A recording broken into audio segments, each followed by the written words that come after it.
Hey guys, Rebel Engine 95, recording live from the local county prison cell, except not because I got a car. Anybody who doesn't know me personally, it actually took me a very long time to get a car for reasons I'd rather not get into. But that's not the reason I haven't been doing videos. I've just been really lazy this season.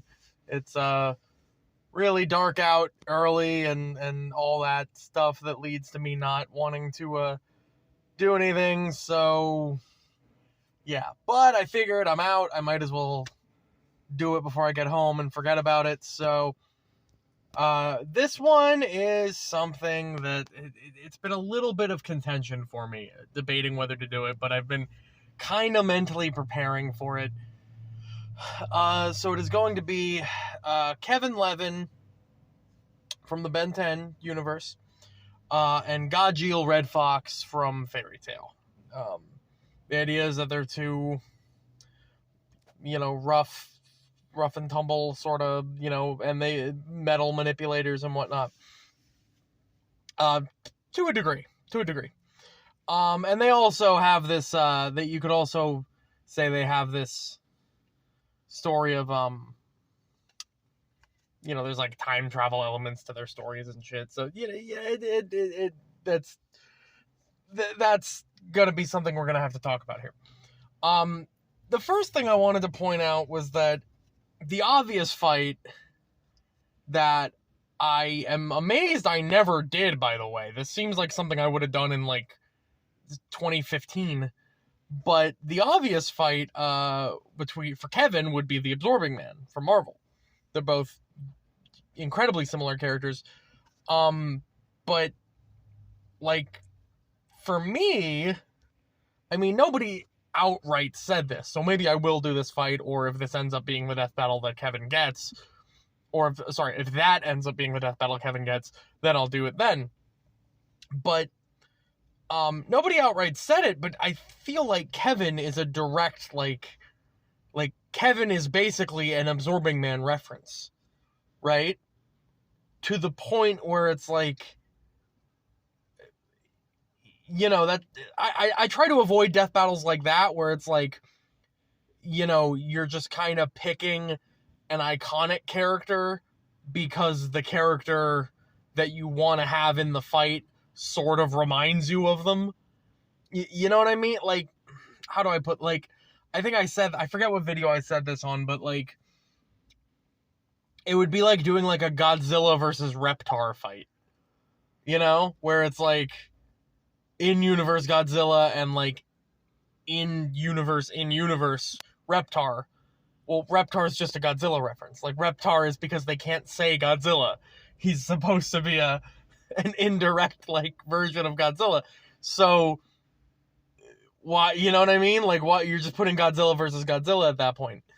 I feel like that's the case with Kevin, because a lot of Ben 10 characters are like that, where they're just basically references to other characters that, whoever at Man of Action was, whoever was writing whatever episode happened to be a fan of. Like Time Walker is a Doctor Who reference. He's supposed to be the Doctor.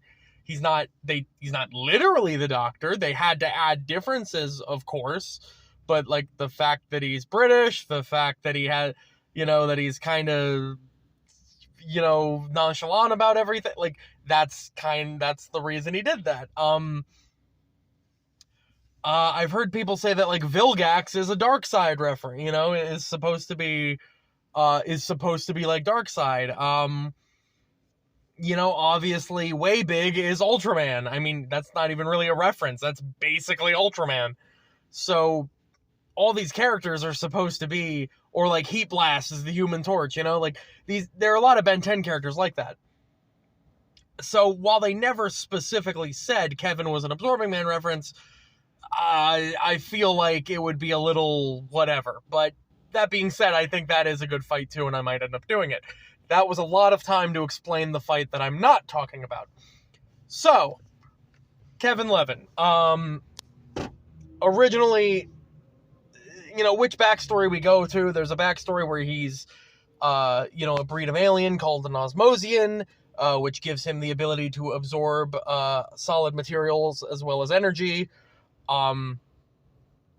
But then that backstory was sort of retconned for his pseudo-original backstory of being a mutant, which wasn't really fully explored in the beginning. It was just sort of like he said he was a freak, quote-unquote. He never really said he was a mutant, never really acknowledged what it would mean to be a mutant.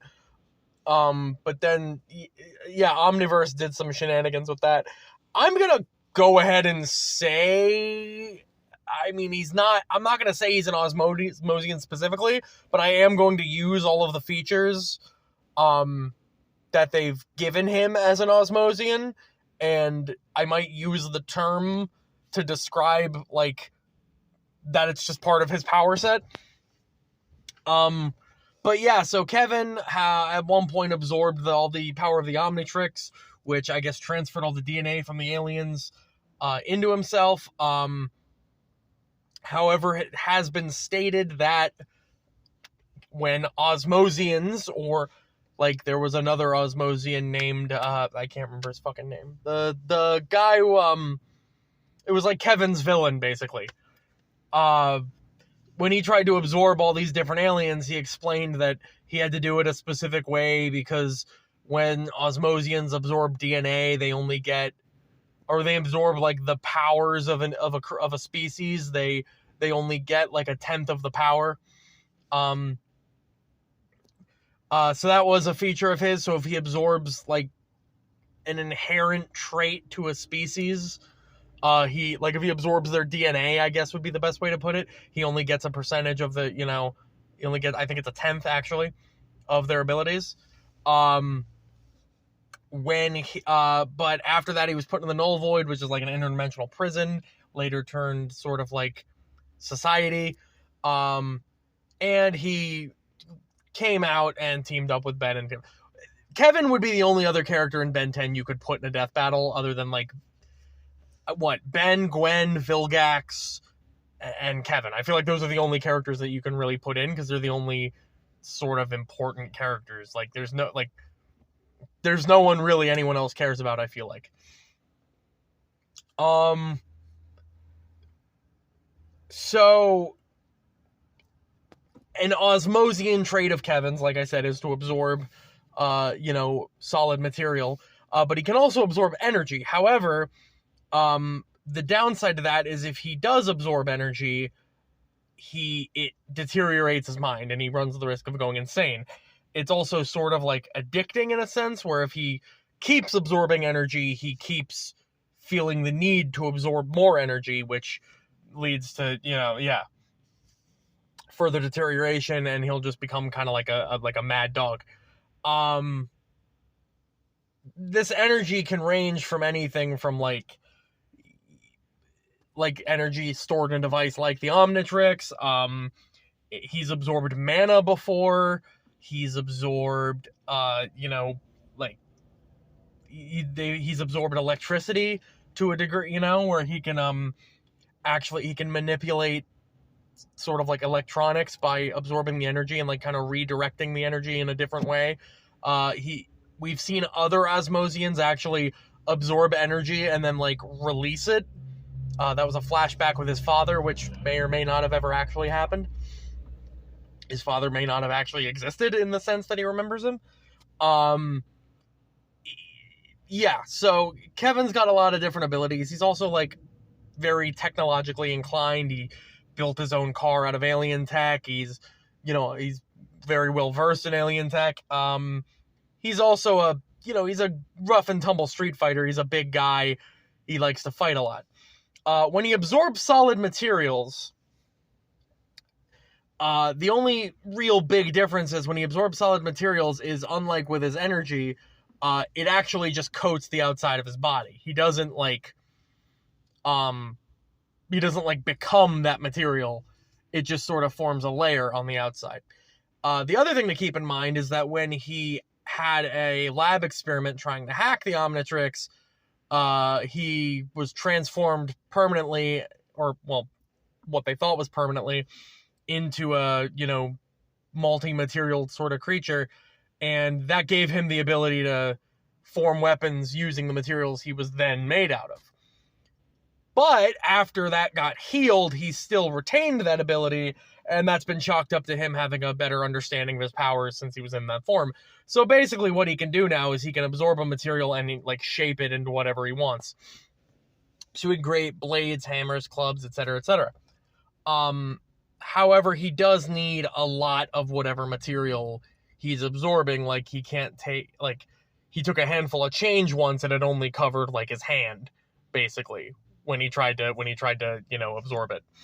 That's why he brings his car with him, because then he can just grab the car and then have a whole bunch of material to absorb. But yeah, so moving on, let's go to Gajeel, because that took a while with the full explanation. So Gajeel, his backstory gets really fucking weird later on, so I'm just gonna stick to sort of like the basic parts of him, because that's what I remember, and he really doesn't change all that much after that. So Gajeel is one of the few pure dragon slayers in the fairy tale universe. And by pure dragon slayers, I mean he was actually trained to use magic by a dragon. Right? Is that what are they even called, dragon slayers? Yeah, I don't know. The fake dragon slayers would be the ones that use dragon lacrima, which just kind of gives them the, I don't really know how it works. It gives them like an inherent quality to their magic, which I guess is very dragon-like, but also, or at least has the power of a dragon, but it gives them a power-up, but it also gives it an inherent quality that allows it to kill dragons. And Gajeel's element was metal or iron dragon slaying magic, or whatever it's called. I forget if it's actually Dragon Slayer. But he has Iron Dragon, in front of everything. Because he was trained by the Iron Dragon, what was his name? Metal something, right? This gives him a few inherent qualities. A, Dragon Slayers, for some reason, always develop motion sickness, eventually, when they become powerful enough. B, his ability, he gains the ability to manipulate metal and just not really create metal, but manipulate his body in the way that in the way that he can make metal. So, he can form clubs and whatnot out of his hands. He has, I think it's called Iron Dragon Club or something, or Iron Dragon Axe. Iron Dragon Scales. He can kind of coat his body in metal. And then the all-famous Iron Dragon Roar, which is like every dragon roar, except it's apparently got shards of shrapnel in it, which, fuck, Jesus, alright. Yeah, and other than that, he's just an incredibly strong individual, just physically strong. Fights with Natsu all the time, and has fought alongside Natsu a lot. That's been kind of his deal. And also he eats metal in the same way that every other Iron Dragon Slayer wizard, eats their respective element. Natsu eats fire, this guy eats metal. And that by eating metal, he can restore his magic, since it is the elemental source of his magic. But then there was another thing that happened, which happened in the tournament arc, when he fought against, what the hell was the guy's name? It's the goth dude. He was the Shadow Dragon Slayer, right? He was able to, in the same way that Natsu was able to eat Loctus's, I think his name. I can't remember half these fairy tale characters' names. I haven't watched fairy tale in forever. When he absorbed lightning magic, this guy was able to absorb the Shadow Dragon slaying magic and become a Iron Shadow Dragon Slayer, which sounds fucking badass. This gave him a few inherent qualities. Mostly, he's just able to dip in and out of shadows. That's really more what it is. There becomes the shadow part, like the Shadow Dragon roar gets added to his Iron Dragon roar and whatnot, but like, and there are sort of shadowy wisps around all of his attacks, and it is a power increase supposedly, but there's no like inherent property that's enhancing it. It's just kind of more magic, I guess. The only, like I said, the only ability he really gets is the ability to, you know, dip in and out of shadows as if they're like another dimension, essentially. And he was able to fight, you know, whatever the guy's name was, inside of a shadow. Rogue! I think that was his name. I think his name was Rogue. Anyway, he was able to fight him inside of, like, when they were both inside shadows and kind of, like, just dip their arms out and punch each other. It's awesome. But, who do I think wins this? So, see, if this had been Kevin versus the Absorbing Man, the slight differences in their abilities would and their background and experience would be like the thing that determines the fight, right? Because they're very similar characters, and like that would be the thing that makes me, you know, lean one way or another. These two are very different characters, actually, in terms of their power sets. So like this actually requires a little bit more, you know, like thinking and like paying attention to the fight itself. So on one hand, yes, Gajeel can eat metal. So in theory, he could, I guess, eat the metal off, like bite Kevin and like take the layer of metal off of him. Because like I said, it does just coat his body and his clothes. It does just like coat him in metal. But on the other hand, Kevin can absorb Gajeel's iron attacks. Now that just turns him into iron. He can't turn into like steel or anything. But by that same token, depending on where they're fighting, Kevin can just like absorb the ground. Or, you know, like if there's a, you know, if he brings his car with him, he can just absorb his car, you know, and turn into whatever material the car is made out of, which is probably stronger than iron, to be fair. But, so there's not really, like, neither one is really limited in any capacity in terms of being able to use their abilities. They're going to be able to use their abilities to some degree. Gajeel does have the limitation of having magic reserves, which, because it's an anime, if he runs out of magic, he basically passes out from exhaustion and can't do anything. So conceptually, if Kevin could survive everything Gajeel can throw at him, he would pretty much just win by war of attrition. And we have seen Kevin just, like, get his ass kicked a lot. But, oh, and one thing apparently is, Kevin apparently does just inherently have some degree of superhuman strength, which is just supposedly just inherent to either the mutant or Osmosian genes, and that was confirmed by the creator. But you would just use whichever feats, even if whether it was superhuman or not, you would use whatever feats he's done as his base strength. So, you know, it is what it is. The same could also be said for Gajeel. So, like, they're both at the very least peak human, probably above. So in terms of like hand-to-hand combat, I mean, they're both very good fighters. Gajeel fights alongside, like I said, fights alongside Natsu, and Natsu's like a genuinely like good martial artist, where, well, maybe not necessarily a martial artist, but he has been trained.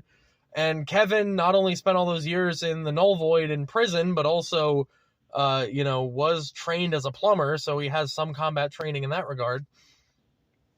And, yeah, I mean, I would say Kevin's arsenal is just more limited in the sense that, unless he's absorbing energy, all he can really do is just coat himself with something and turn weapons into that. Now, that is kind of what all Gajeel does, aside from the roar.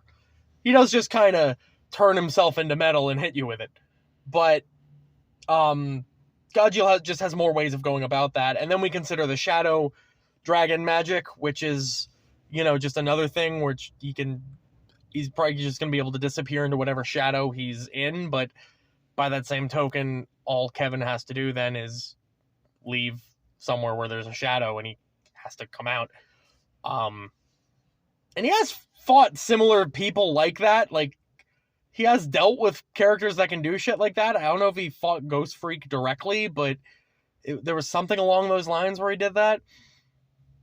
Then there's but the biggest thing that I would be concerned about with this fight is Kevin's ability to absorb mana, which in the Ben 10 universe is just, it's not really like magic energy per se, but it's sort of like the Force, where it's like an inherent life energy that's in almost all things, and magic users are able to manipulate it. Other things are able to manipulate it as well, but magic is the means by which it gets manipulated in the by magic users in the Ben 10 universe. So Kevin's ability to absorb like life energy, essentially, or the spiritual energy of a being, right?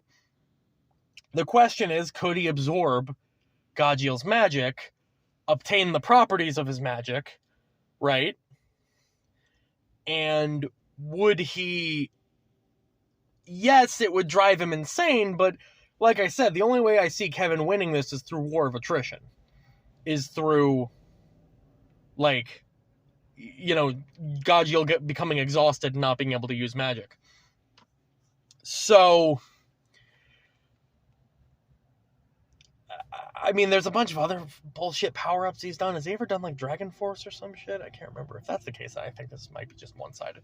But, that's the only way I see Kevin really winning this, is maybe, like, he absorbs some of Gajeel's magic, and that helps drain him faster, and then he also becomes more powerful as a result, and is able to, like, wail on him. But he would lose some of his mental stability if he does that.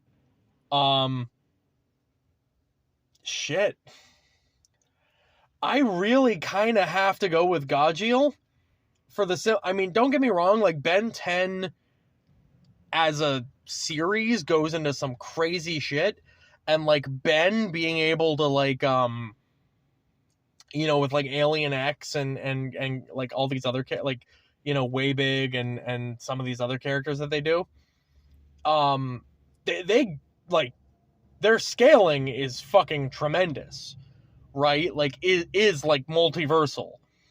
But Kevin as an individual doesn't really like fall in line with that amount of scaling. He's never like done anything that huge. And I just think fairy tale character, like, I feel like Gajeel has just dealt with, I feel like Gajeel's power, like, just dealt with more in his universe than Kevin has. I might be wrong about that, but I mean, usually Kevin is just like there helping, and he didn't really get like a story until, you know, until his villain showed up. So yeah, or until he was the villain, for that matter. So yeah, I'm gonna have to give this to Gajeel then, I think. Just because, like, I mean, if you're maybe you don't scale him to like Natsu, but like, you definitely put him alongside characters that like have blown up mountains and buildings and shit, and it's like Kevin just doesn't have that power output. And could he take that amount of power? Maybe. Like, could he become that powerful from absorbing the power, or could he withstand attacks from that? That's possible, but he just doesn't. I don't think there's a way he's putting Gajeel down except for outlasting him and eventually killing him. But like, yeah, that's how I feel about it. I think Gajeel wins this. Anyway, Verbal Engine 95. Try to get back as quick as I can. See ya.